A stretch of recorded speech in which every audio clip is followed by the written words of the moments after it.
Aí ele até ficou triste. Mas rapaz, será que eu não faço? Aí nisso, eu já tava desconfiada da gravidez. Aí eu disse, calma, relaxa. Eu já tô grávida, tu nem sabe.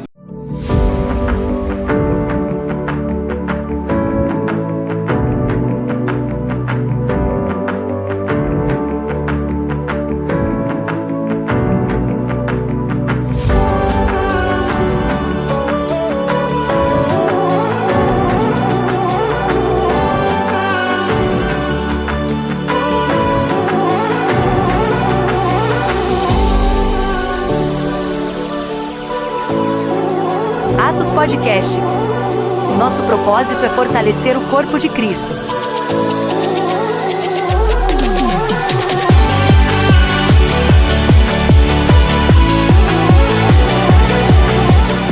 Graças e paz a todos, bem-vindos a mais um podcast Atos.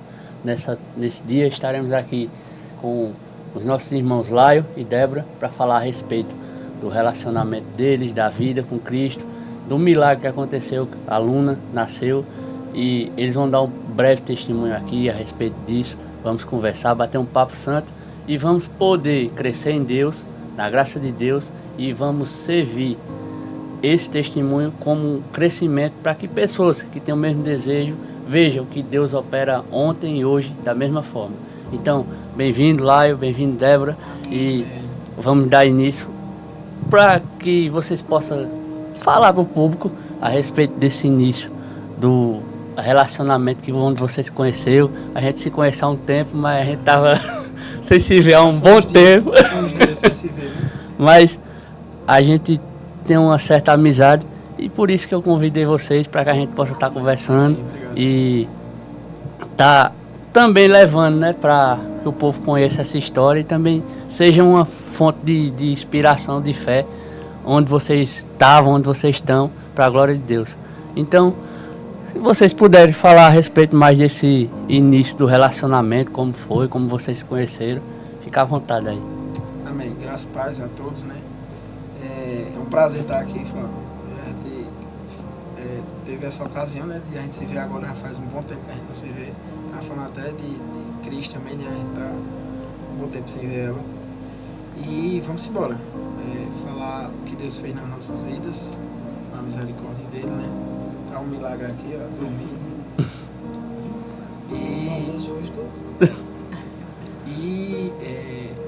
Foi algo muito lindo na vida da gente, né? Era um desejo que a gente tinha e graças a Deus, Deus realizou. Amém. Então, eu me lembro que a gente conversando uma vez, vocês falaram que se conheceram quando era criança, né? Na verdade, na adolescência. Pronto. Criança ela, né? Tem 8 anos de diferença, né, de idade. Isso. Mas assim... Criança não, peraí. Adolescente. Adolescente. Quando eu conheci lá, eu tinha 14 anos. Então, era uma criança, né? Uhum. Era uma adolescente, mas era uma criança. Só que eu acho que devido a tantas coisas, né? Eu sempre fui... Isso, eu sempre fui, assim, muito adiantada na minha mente. Não sei se isso é uma virtude ou se era um defeito, mas sempre fui. Mas aí, quando a gente se conheceu, eu tinha 14 para fazer 15 anos. Era pouco tempo que tu fez 15, acho que A gente se conheceu através de um amigo em comum. Um menino que trabalhava na oficina dele, era amigo meu. E aí, através dessa amizade dele, a gente acabou se conhecendo. Foi um acaso. O menino não pegou o telefone dele para ligar para mim, aí ficou o meu número gravado no telefone dele. Aí depois acabou que eu retornei para ele, para saber quem era que tinha ligado. E aí acabou que lá eu atendeu. E a gente se conheceu ali, naquela ligação. E daí por diante a gente sempre se falava.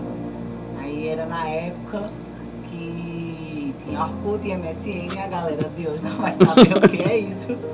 Já é outro nível. Instagram, antigamente a gente não mandava um WhatsApp, era um SMS.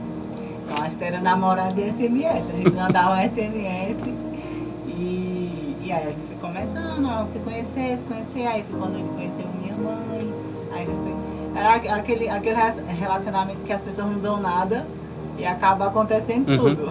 Chegou até agora, né? Chegamos até aqui, com a graça de Deus. Ela falando isso aí, passou um filme, né? Só relembra, né? Como foi tudo. E por muito muitas vezes a gente pensa que é uma besteira, um detalhe, né? E foi Deus, né, nas nossas vidas, né? Tanto da parte da minha parte como da parte dela. Deus nos abençoou e hoje a gente somos muito felizes e a maior felicidade está aí, a prova aí, vamos aí, graças a Deus. E também nesse tempo que vocês se conheceram, vocês eram cristãos já? Não? Como era? A gente já tinha tido experiências, né? A gente estava afastado na época. Vou falar por mim, eu conheci o Evangelho, eu acho que eu tinha 16 para 17 anos, através de um amigo também, um amigo de infância. Ele me falou sobre uma célula que tinha numa casa, e aí ele me convidou, eu fui, e aí fui me adaptando ao pessoal, a comunhão ali, aí depois fui convidado para a igreja, fui. Com pouco tempo eu aceitei a Jesus Cristo e aí segui uma vida, né? E aí tive aquele momento de rebeldia e pela misericórdia, Deus teve misericórdia de mim e passei esse tempo e foi mais ou menos quando eu conheci ela. Eu estava num momento que não estava nos caminhos, mas a gente vê o cuidado de Deus, né? Mesmo nesse mundo que eu estava, Deus me mostrou ela, me apresentou ela e hoje a gente, graças a Deus, faz parte da ICP e a gente está muito feliz, tanto na igreja como no relacionamento. E também teve a parte de Débora, já como era? No meu caso, eu também estava afastado. Conheci o Evangelho, eu tinha 9 anos, através da minha avó. E sempre que na época eu fazia parte da igreja, que era assim, bem rigorosa, sabe? E na adolescência você sabe que você é curioso, quer ver as coisas e acaba me afastando. Também na minha casa só quem era cristã era eu, então assim não tinha um suporte, uma cobertura espiritual de pai, de mãe. Então assim, é bem difícil, né? Pra você sozinho, mas assim, feito lá me falou. A gente vê o cuidado de Deus até nesse momento, porque Ele preservou a minha vida e me levou para uma pessoa que tinha um pensamento parecido com o meu. Mesmo que a gente não estivesse vivendo ali a palavra, não estivesse vivendo um caminho, mas assim, era uma pessoa que tinha o mesmo tipo de pensamento. Então foi muito bom essa questão. Porque do mesmo jeito que eu me envolvi com ele, eu poderia ter conhecido uma pessoa que não se simpatizasse com o Evangelho. Né? Mas graças a Deus, aí quando a gente voltou para o Senhor, a gente voltou junto. E isso foi muito bom, porque do mesmo jeito que Deus despertou no coração dele, despertou no meu. E aí foi quando a gente teve o resgate, eu digo que foi o momento do resgate mesmo. Que Deus pegou a gente assim e disse assim, venha embora, porque o tempo é esse. E foi muito bom, assim, eu sou muito grata ao Senhor por ter me resgatado. Imagina só, o cara não tivesse sido resgatado. É verdade. Porque o cara vai vivendo, às vezes acerta, às vezes erra, com Deus. E só. Imagina como é. Esse momento aqui que a gente tá nessa conversa, que a correria é tão grande na vida que a pessoa tem muitos detalhes que a pessoa não lembra, não presta atenção. E a gente, com essa conversa, a gente vai lembrando, né? E o que poderia ter acontecido se não fizesse isso, se não fizesse aquilo, né? Vai considerando algumas coisas. Como a gente falou aqui, a gente vai vendo o cuidado de Deus, né? A misericórdia dele, a paciência dele de nos guiar e nos botar pessoas nas nossas vidas para que a gente chegue à presença dele, né? E desse tempo pra cá, houve esse resgate, houve um tempo, né, de amadurecer, de crescer, de conhecer a Bíblia. E a pessoa vai tomando decisões diferentes daquilo que ia fazendo e vai vendo assim um encaixe do que é bom, do plano de Deus para a vida da pessoa. Porque senão o camarada fica até frustrado, né? Assim como o Débora falou na questão da rebeldia na adolescência, o camarada, mesmo velho, fica rebelde. Aí acaba se afastando. Só que a gente vai vendo esse cuidado e vai provando da misericórdia e do amor de Deus, né? Sim. Essa questão de amadurecimento é muito interessante, porque a gente vai. Eu já tô chegando na idade de ficar velho, eu tô me considerando velho. Eu fui 36, E aí, 35. não, diga assim, a questão do amadurecimento, né? Como cito essa posição aí. E a gente vai vendo que essa questão de amadurecimento, a idade influencia. Mas essa questão de ter que esperar a idade chegar não é uma regra. Eu falo por Débora, não é porque ela é minha esposa, nada não, mas eu sempre, mesmo ela quando era nova, eu sempre ela achei muito madura.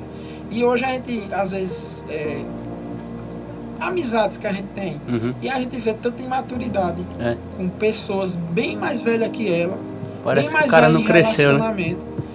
E a gente fica tentando entender mesmo como é que o cara, a gente tem amigos da gente, ou conhecidos, ou vizinhos, ou do trabalho mesmo, dia a dia, né, que a gente vai conhecendo pessoas, a gente vê testemunho de pessoas assim, com 40, 50 anos. E parece que tem 10, 15. Você fica, principalmente em relacionamento, né, e você vê muita imaturidade em relacionamento. Tanto em relacionamento como em igreja também. A gente vê muita imaturidade, gente que tem uma certa idade, tem uma certa tempo caminhada, de crente, né? tempo de crente. Mas a gente vê que aí é onde vem aquela palavra, que o tempo de crente não determina a maturidade da pessoa. E é muito interessante essa frisar isso aí, né? Questão de maturidade. E a gente, lógico que eu vejo o seguinte, a gente está sempre a caminho de amadurecer mais, de se firmar mais, de ter mais pé no chão, isso em tudo, né? A gente não está perfeito. Não, A gente está em busca de sempre melhorar. Mas assim, a gente vê, eu falo, no caso dela aqui, né? Conheci ela muito nova, mas eu achei ela sempre muito madura, entendeu? Muito pé no chão, cabeça, principalmente para a idade dela. Lembrando que a gente tinha conversado, que vocês comentaram com minha esposa, com o Cris, que queria engravidar e tal, e não podia. Aí se vocês tiverem como explicar esse processo até chegar na gravidez, seria interessante. Até porque a gente teve uma experiência lá na casa de César, né? Sim. Eu ia até pedir para tu falar isso. Não, mas já tá certo de falar, porque é crucial. Foi. A gente sempre teve esse desejo, né? Eu acredito que todo homem tem o desejo de ser pai, né? Ela também. E até meio que a gente fica aquela frustração, né? De nunca acontecer, de a gente esperar, tentar e ficava sempre naquela espera, principalmente a mulher, né? E isso passava pra mim também, né? Eita, será que agora eu tô? Será que agora vai? E foi se passando o tempo, né? A gente, como foi dito aqui, conheci Débora já faz um bom tempo, faz 11 anos, né? 11 anos, não, 12, faz 12 de relacionamento. A gente é péssimo de idade, É terrível, E né? 12 eu anos. não cobram dele e não cobram de mim, porque a gente é ruim de idade. Ainda bem que é os dois. Se fosse só eu, tava ferrado. E aí, ficou nessa espera, né? De sempre acontecer e ficava aquela frustração. Só que a gente nunca perdeu a fé, que um dia ia acontecer, né? E aconteceu. Assim, desde quando a gente casou, eu nunca me preveni de forma alguma.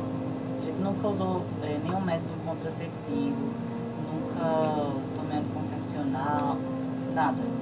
Eu não me dava com anticoncepcional, porque era eu tomar, eu passava mal, eu inchava, ficava com enxaqueca, muito enjoada. Eu sempre tinha, os colaterais em mim sempre eram muito fortes. E aí,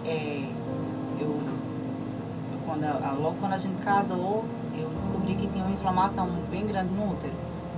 E essa inflamação muito grande, na época era acompanhada por uma médica, e essa médica ela me direcionou a fazer um processo de queimagem, que é um processozinho lá, que é um tratamento que você tem que queimar as paredes do útero para nascer um novo tecido, porque aquele ferimento no útero ela não sarava. Fazer tratamento não sarava. E aí a médica ela dizia sempre, ela dizia, olha, é muito difícil você engravidar você com essa inflamação. E você tem que tratar essa inflamação, porque se acontecer de você engravidar, você pode ter um aborto. E aí eu passei um bom tempo fazendo esse processo dessa inflamação. E aí também eu acabei descobrindo que eu tinha policisto nos 2 ovários. E geralmente o tratamento para policisto é com anticoncepcional. Sendo que eu não conseguia tomar anticoncepcional. Eu tentava fechar uma cartela, eu não conseguia fechar uma cartela. Então eu posso dizer que eu nunca cheguei a fazer um tratamento. E sabe aquilo que você chuta o pau da barraca, eu tô cansada de estar em médico, de estar fazendo tratamento e doía. Eu cheguei a fazer biópsia 2 vezes, era horrível. E aí eu disse, eu tô cansada, eu não quero mais estar correndo atrás de médico. Tem aquele... Deixa pra lá. Eu fiquei bem revoltada. E aí, eu sempre tive desejo de ser mãe, sempre achei lindo uma mulher grávida, sempre me imaginei amamentando, sempre idealizava muito. E aí, isso foi antes da pandemia, eu acredito. Antes da pandemia, eu já não estava mais indo para a médica, acho que já fazia alguns meses que eu não estava mais indo para a médica para fazer acompanhamento, nem nada. E a gente foi numa célula de um amigo nosso. E lá, Deus direcionou ao pastor Tarcísio. Lembra do pastor Tarcísio? Ao pastor Tarcísio, que estava ministrando no dia. Aí ele fez uma oração bem específica. E na época, quem estava lá também era Érica, que é Érica da nossa igreja. Acho que você não conhece não, Érica. Mas ela é lá da nossa igreja. E aí... eu lembro que ele disse assim, Érica, impõe as mãos sobre ela. E aí ela colocou a mão na minha barriga. E a oração que ele fez foi bem específica. Ele disse que toda a inflamação e toda a obstrução e tudo aquilo que estava impedindo o agir de Deus, de ser, da vontade de Deus acontecer, que estava sendo quebrado naquele momento. E eu, fiquei bem assim, amém, eu recebo, porque ninguém sabia. Era uma coisa que eu evitava conversar com as pessoas, porque às vezes tem gente que não entende. E piora mais que ajuda, né? Isso. E aí, às vezes, em vez de lhe tranquilizar, acaba lhe assustando mais ainda. E aí eu disse, amém, eu recebo.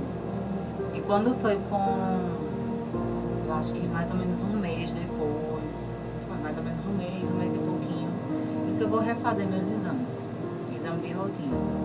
E aí fui, fiz os exames, eu fiz a ultrassom para ver os ovários. E aí no primeiro exame, que é a histologia e colposcopia, que chama, eu acredito que a maioria das mulheres vão saber, que é o exame que vê as paredes do útero. Aí a médica, tá limpinho o seu útero, não tem nada. Aí eu, tem certeza? Misericórdia. Tem certeza? Aí eu, sim, é porque foi algo que me pegou assim, de surpresa. Deu uma crise de João Batista em Débora. Eu só acredito bem. Você é o Messias, se não for, diga que eu vou atrás de outro, né? Meu Deus do céu, isso é uma misericórdia de Deus. Mas aí foi a forma de reagir. Eu disse, meu Deus, é sério, doutora? Ela, tá limpinho. Só tem certeza, tá olhando direito? Tá, minha filha, tá limpo o seu útero. E aí, a médica disse, né, tá limpo sim seu útero. Aí eu disse, amém. Aí eu já saí lá maravilhada, né? Meu Deus do céu, tanto tratamento que eu fazia. Cura, né? Tanto tratamento que eu fazia e não dava certo. Deus me curou. E aí, quando foi... Depois, nesse mesmo dia, eu fui fazer o segundo exame, que era o da ultrassom, para ver os ovários. E aí, o médico que fez, ele disse assim, por que você está fazendo esse exame? Eu disse, não, doutor, é porque é exame de rotina, eu já fui diagnosticada com ovário policístico e eu queria saber como é que tá. Aí, o ovário... Ele disse, não tem ovário policístico aqui não tem policístico no seu ovário. Aí eu, é sério, doutor? Novamente. Aí ele, é sério, o seu saúde tá muito bem, obrigada. E, inclusive você tá ovulando, viu? Aí ele até perguntou, você tem desejo de engravidar? Aí eu disse, tenho sim. Aí ele, então, é só trabalhar aí, porque você tá ovulando, viu? Eu disse, eu saí lá assim, meu Deus. Mas isso foi logo no início da pandemia, né? E a pandemia já faz o quê? 3 ou 4 anos? Foi 2020, né? 4 anos. 4 anos. E aí, para você ver o tempo que passou, todo o processo. Eu recebi a cura, mas mesmo assim você ainda fica na expectativa, né? Aí você, não foi num mês você vai e faz um teste, aí o teste dá negativo, aí você fica naquela tristeza. Foi ou não foi?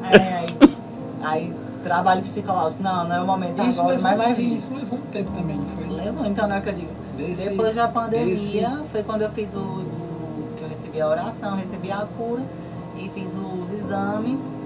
E depois, isso aí foi logo no iniciozinho da pandemia. Um pouco tempo depois, assim, um bom tempo depois é que Até eu lembro que teve um tempo que vocês foram ainda para um culto na igreja lá, na Rua Bahia. Sim. Tua mãe tal, que teve até uma oração também a respeito disso. Eu assim, Deus ele confirmava por onde a gente passava. Vários cultos, né? Antes de engravidar, eu me lembro. Passava, que teve esse culto. Fazia tempo, Foi antes desse. E por onde a gente passava, Deus ia confirmando, eu recebi diversas palavras. As pessoas, quando oravam, geralmente era oração direcionada para isso. Aí, assim, era uma coisa que eu tinha certeza, que eu sabia que ia acontecer e sabia que era propósito de Deus. Sabia que Deus tinha um propósito com o nascimento dela. E foi lindo o cuidado de Deus até chegar, até aqui, né? Até hoje, o cuidado de Deus é lindo, mas foi lindo todo o processo. E assim, eu sou muito grata a Deus por ter vivido o que eu vivi, por ter gerado esse testemunho. E teve um detalhe também que eu acho que tu esqueceu. Aí depois que ela soube de tudo, que estava tudo certinho com ela, eu disse, não, então pode ser em mim. Deixa eu contar essa parte. Porque foi muito engraçado.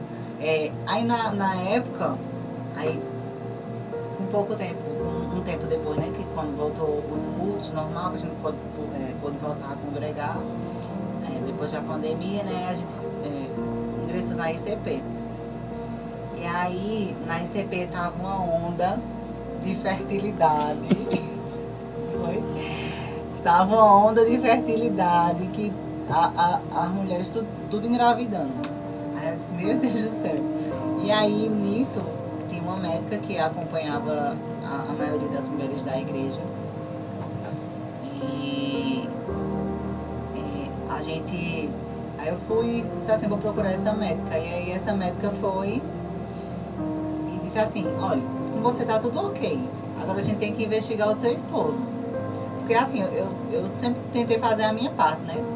Deus ele faz aquilo que a gente não pode fazer, mas aquilo que a gente pode fazer, a gente tem que correr atrás. E também não tem que ser negligente, né? Eu estava cuidando da minha saúde, preparando o terreno para receber a bênção. E aí ela disse assim, vamos investigar o seu esposo para ver também a quantidade de espermatozoide, se tem espermatozoide vivo, se ele realmente é fértil. E aí vamos lá fazer o exame. Aí vai falar. Aí, antes disso, teve uma situação também que cooperava para que não acontecesse também. Eu tô gordinho assim, mas eu não sempre fui assim não. Eu já fui atleta. Eu fazia um esporte ao qual eu usava um produto que atrapalhava também. E aí, eu não vou dizer que foi Deus que fez, aconteceu, permitiu, mas aconteceu uma situação que eu sofri um acidente no esporte, e aí eu parei de tomar essa medicação. E aí foi mais ou menos nesse processo, né? Foi tudo nesse ciclo desse processo, de ter recebido a cura da parte dela, e ter esse procedimento aí que eu passei também do acidente e tudo. E aí, quando a médica, ela estava sendo acompanhada pela médica, que ela pediu para fazer os exames da minha parte, do meu lado, aí eu fui, fiz o exame e a gente, leigo, né? Porque normalmente quando a gente faz um exame que recebe, a gente quer entender o que é que está acontecendo ali. O que é que tem ali, né? E aí eu recebi o exame e não cheguei nem aí pro médico mostrar ela. Ia levar, não foi, Débora? Ia levar pra médica, pra ela ver. E aí a gente vai, tudo que a gente não entende vai pro Google, né? E bora ver o que é que tem, o que é que tá acontecendo aqui. E lá eu não cheguei nem a levar esse exame. E aí quando a gente viu, na nossa visão, pelo que a gente pesquisou, era como se não existisse espermatozoide vivo. É porque assim, a gente pesquisou, no exame vem especificando bem direitinho a porcentagem de vivos, de mortos. E aí, na porcentagem de vivos que ele apresentou no exame, pelo que a gente pesquisou, não era o suficiente para que houvesse a fecundação, né? Não era possível. Tinha que ser uma quantidade acima, bem elevada do que ele apresentou no exame. Aí ele até ficou triste. Mas rapaz, será que eu não faço? Aí nisso, eu já estava desconfiada da gravidez. Aí eu disse, tem calma, relaxa. Eu já estou grávida, tu nem sabe. Só que eu também não sabia. E isso a gente viu o exame no domingo, não foi? No domingo de noite. A gente viu no domingo de noite. No domingo. Aí não, eu recebi no sábado. Foi, mas... No sábado pro domingo, eu peguei... A gente recebeu no sábado, mas foi abrir o exame no domingo. E aí, quando foi na segunda, eu fiz o teste de gravidez e deu positivo. Não chegou nem aí para... Tá vendo? E ele passou a segunda, porque eu vim contar, ele ia fazer a surpresa pra ele na segunda-feira de noite. Ele passou a segunda todinha triste. Pensando, eu vou fazer menino, não? Eu não paro de pensar. E aí, não chegou nem a levar para o médico. E aí Deus fez 2 milagres, né? Fez o milagre da minha parte e o milagre da parte dela. E aí tá o milagre, ela aí, acordada. Acordou no final para dar testemunho, tá vendo? Sal da igreja, papai. E dentro desse tempo que a gente conhece, e como a gente já comentou a respeito da maturidade, né, que foi citada aqui, aí hoje, dentro desse tema, desse comentário que a gente fez, pode-se ver também essa estrutura familiar entre vocês que vem amadurecendo, né? E isso aí é também resultado da mudança no sentido de crescimento espiritual, claro, né? Até que, eu não sei até se vocês vão lembrar que teve uma certa vez que vocês faziam parte de uma igreja, que eu cheguei para vocês e disse, rapaz, sai daí, tá na hora de vocês aprender um caldo mais grosso. Não sei se vocês vão se lembrar. Eu disse, eu vou dizer, mas não tô chamando ninguém para cá não. Mas só que você está ali, tá muito ruim, rapaz, vai-se embora. Eu lembro.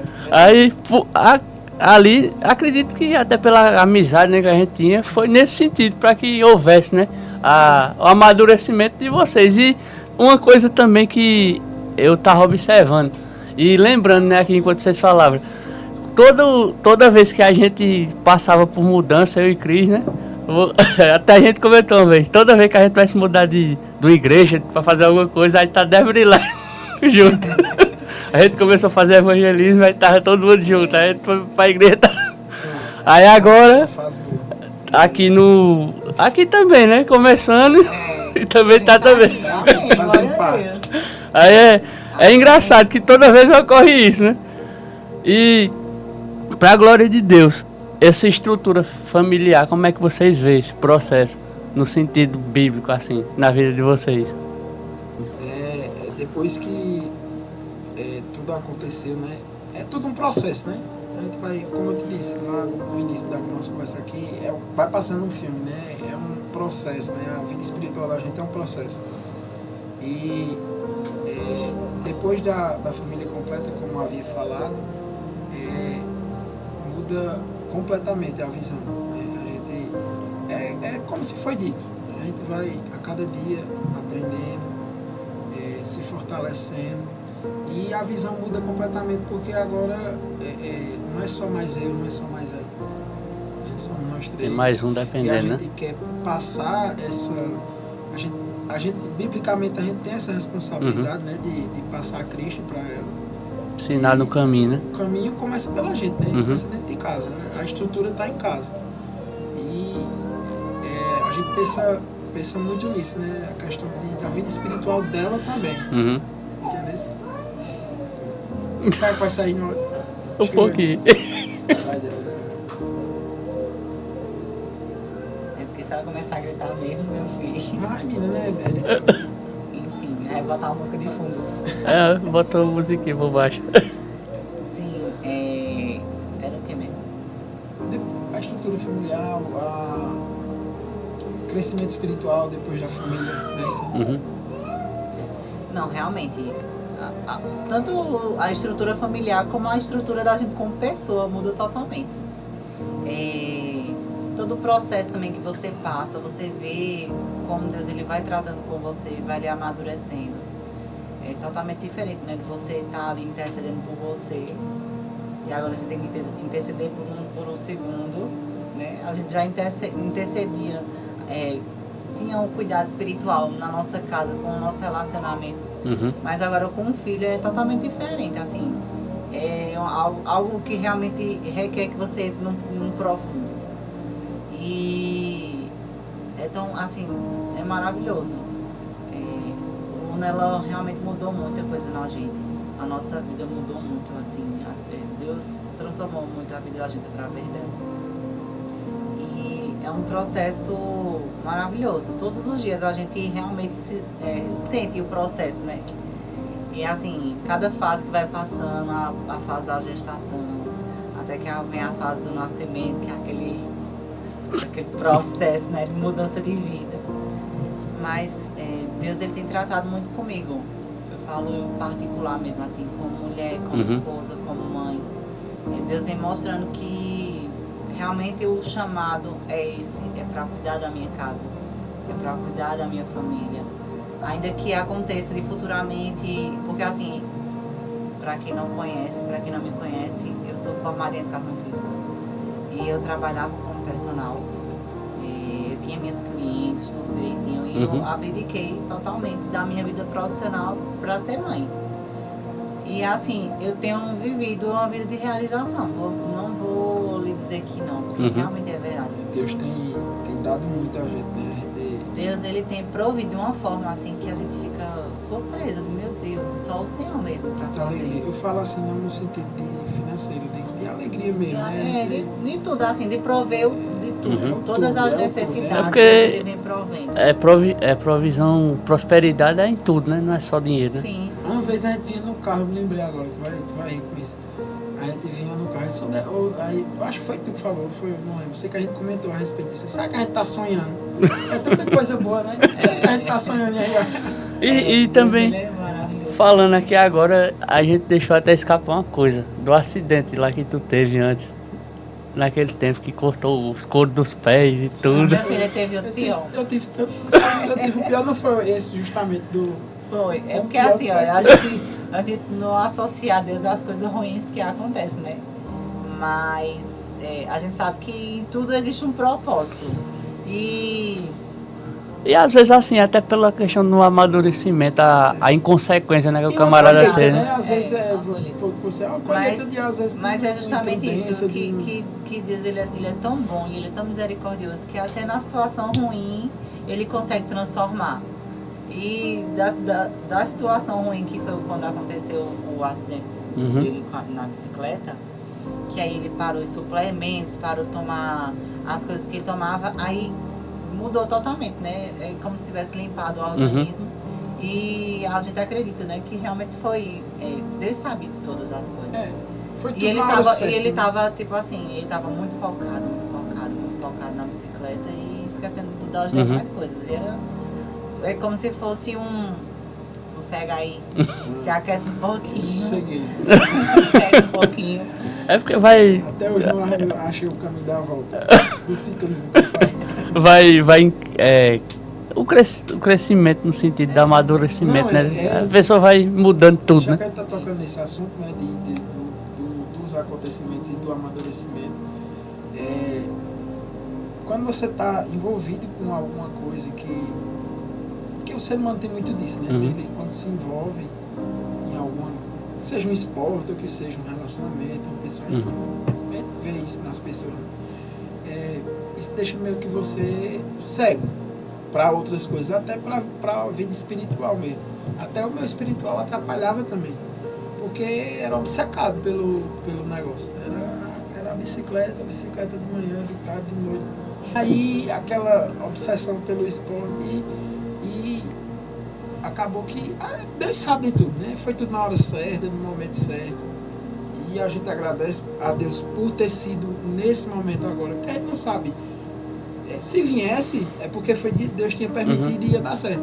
Mas assim, quando a gente vai olhar no contexto geral, se tivesse sido o nascimento de um filho há 2 anos atrás, 3 anos atrás, a gente não sabe.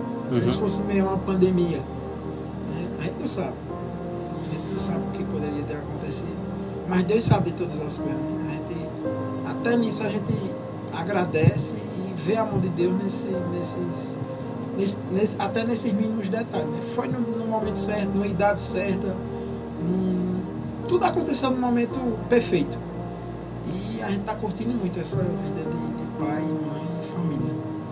É muito massa. É verdade, é muito bom. Então, como a gente já conversou um pouco, já trouxe alguns pontos, e se possível eu gostaria que vocês deixassem uma mensagem não de estímulo, de motivação, mas uma mensagem de fé para as pessoas que estão assistindo, porque tem muita gente que passa por essa situação e às vezes até pende para um lado, pende para o outro, se desespera, tem casos até da pessoa ficar depressiva e por aí vai. Mas vocês passaram, né, por isso, no caso, por isso, e tiveram o resultado do milagre divino, né? Então, se possível, eu peço a vocês que deixem essa mensagem de fé para que essas pessoas também sejam alcançadas. Amém. Eu vou começar e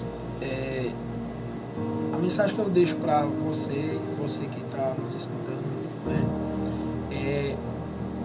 A principal coisa que a gente percebeu e que a gente viu que foi muito importante é colocar Deus na frente, colocar Deus em primeiro lugar, estar numa vida contrita com Ele. Não que a gente vê que tem gente que não vive uma vida com Deus e tem filho. Acontece também. Mas no caso da gente, a gente está falando por nossa experiência. A gente colocou Deus na frente, colocou nas mãos de Deus e teve fé. Inclusive a gente aprendeu até naquela época com vocês muito isso. Débora até hoje cita muito isso, assim, essa questão de orar, acreditar e esperar. Não, porque assim, às vezes a gente ora, tem fé, mas fica questionando, duvidando. Porque isso, porque a Bíblia fala, né, que a gente não pode ser feito a onda do mar. Vai e volta, vai e volta. A gente tem que orar e pronto. Vai acontecer e agradecer e já enxergar, né, já ver o milagre acontecer. Então esse é um dos pontos. O segundo é ser fiel a Deus. É muito importante isso, né? A nossa vida como cristão. A gente ter a fidelidade com o Senhor, de estar nos caminhos dele, de ministrar a palavra dele através da nossa vida, dependendo da situação e do contexto. Cada um tem seu contexto, sua realidade, né? E sua forma de pregar. Quando se fala pregar, não é pregar no púlpito somente, né? É do trabalho, é em casa, né? É com as ações. Isso. E esperar e acreditar que acontece.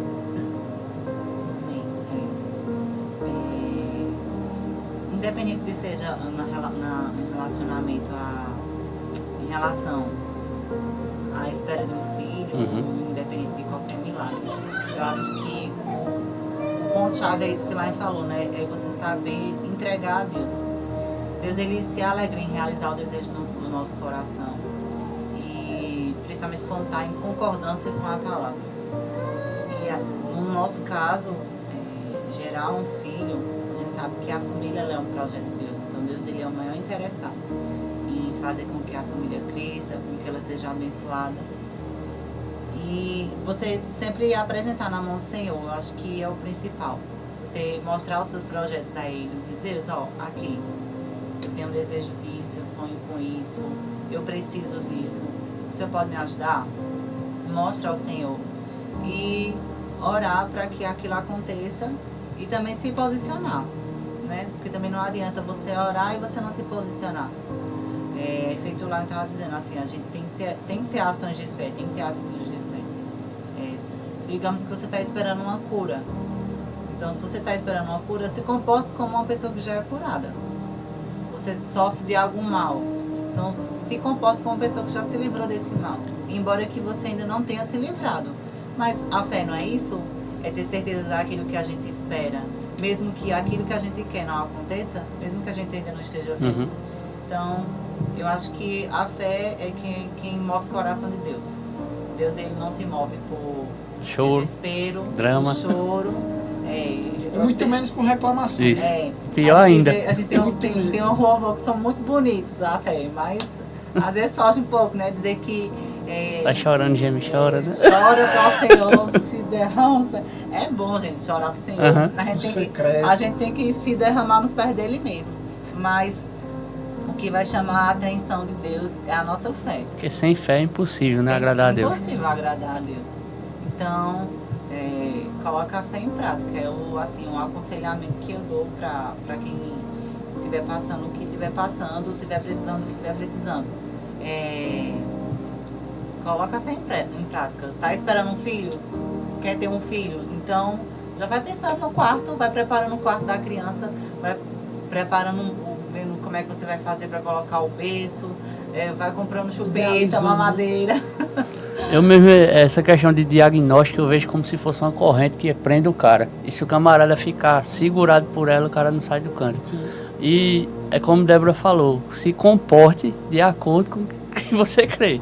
Porque senão o camarada vai, não, você tem isso, aí então eu vou viver de acordo com aquilo. Tem muito a ver também com questão de você ser fiel no pouco, né? Às vezes você quer algo grande de Deus, mas em pequenos detalhes você não tem a atitude. Até no fato de reclamar, que é uma coisa pequena. Você não quando tem você, eu digo assim, olha, quando você reclama, você dá uns 2 passos para trás. Toda vez que você reclama, se a bênção estava aqui, em vez de avançar, retrocede. Aqui, ela vai para ali. Então, a reclamação, ela só tem faz muito nos isso na atrasar. Bíblia, né? Quando fala em reclamação, vem logo na minha mente a passagem do povo no deserto. Um negócio que era para ser 11 dias, passou 40 anos. 40 anos. E detalhe, não passou 40 anos, porque só quem entrou na Terra Prometida foram 2. Então, né? para muitos, foi uma eternidade, nunca aconteceu. Né? E a gente, por conta de reclamação. Uhum. Então, independente de, mesmo se a gente atingir aquele objetivo ou não, ser grato. Né? Deus sabe de tudo, é feito disso. Deus sabe de tudo. Deus sabe o porquê de todas as coisas e o momento certo de todas as coisas. Então, a gente nunca murmurar, independente se vai acontecer ou não, mas ter aquela certeza e ter a fé e como foi dito aqui, se comportar como se já tivesse acontecido. Amém. Então eu agradeço a vocês pelo tempo, né? Pelo espaço. E que isso aqui sirva, né? Como um testemunho, não de motivação, mas de fé. Para que mude vidas, para que pessoas sejam alcançadas e cresçam em Cristo também, assim como vocês estão experimentando, né? Desse crescimento hoje. Pessoas possam experimentar e possam também viver realmente o Evangelho, né? O puro Evangelho, como Paulo cita nas cartas dele, e possa usufruir da boa, agradável e perfeita vontade de Deus. Então, obrigado, Deus abençoe. E eu queria só abrir um parênteses aqui bem rapidinho, para não esquecer. Que primeiramente eu quero agradecer a Deus por todas as coisas que Ele tem feito e que eu sei que Ele ainda vai fazer. Agradecer a oportunidade que você nos deu, porque é um privilégio, né? Falar dos milagres do Senhor na nossa vida, do que Ele tem feito. A gente tem que testemunhar mesmo o que Deus Ele faz na nossa vida. a bondade de Deus, né? Isso é bom, isso é maravilhoso. E eu também quero agradecer muito a nossa família igreja, a nossa igreja CP, que é uma igreja que a gente tem muito carinho. Hoje a gente conseguiu crescer muito na fé. Eles realmente acolheram a gente de uma forma maravilhosa. E a gente não se vê mais longe daquele povo. A gente gosta de andar em bando mesmo. E é uma bênção. Quero agradecer aos pastores. Somos pastores, mas não vou citar o nome porque são muitos. Mas eu quero agradecer o cuidado deles na nossa vida. Amém. Amém. Então, agradeço a todos e até a próxima, em nome de Jesus.